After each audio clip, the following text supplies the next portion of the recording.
Ces dernières années, lorsque les armées font de grands exercices, des attaques informationnelles sont détectées.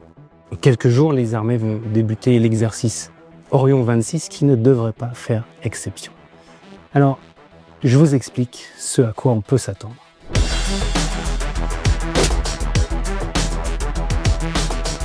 Tout d'abord, la diffusion d'informations totalement inventées qui alimentent un narratif anxiogène.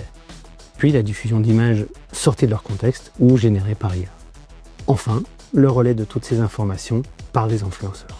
Par exemple, on se prépare pour se déployer en Ukraine. Alors non. On s'entraîne pour défendre notre nation et ses intérêts dans un monde où les équilibres internationaux se dégradent.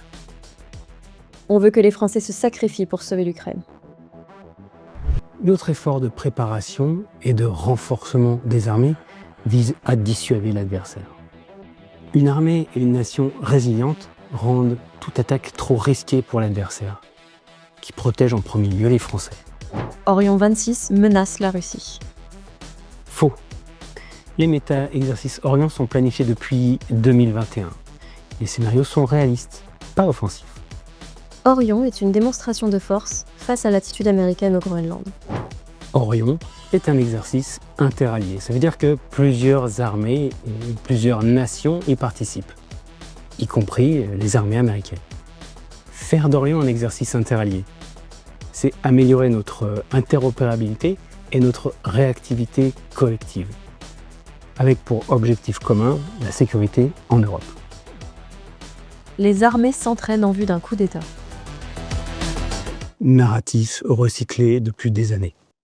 Les armées sont subordonnées à l'État et à l'ordre constitutionnel. Le Code de la défense stipule que le militaire doit discipline, disponibilité, loyalisme et neutralité. Cela signifie que les militaires doivent rester neutres politiquement et fidèles aux institutions démocratiques. Je pourrais continuer à vous donner des exemples, mais l'enjeu principal, c'est de comprendre pourquoi ces fake news nous ciblent. D'abord, pour susciter la méfiance envers les engagements des armées. Ensuite, pour saper la confiance des Français envers leurs armées. Et enfin, pour fragiliser la cohésion nationale. En attendant, à vous de les détecter et d'éviter de les relayer.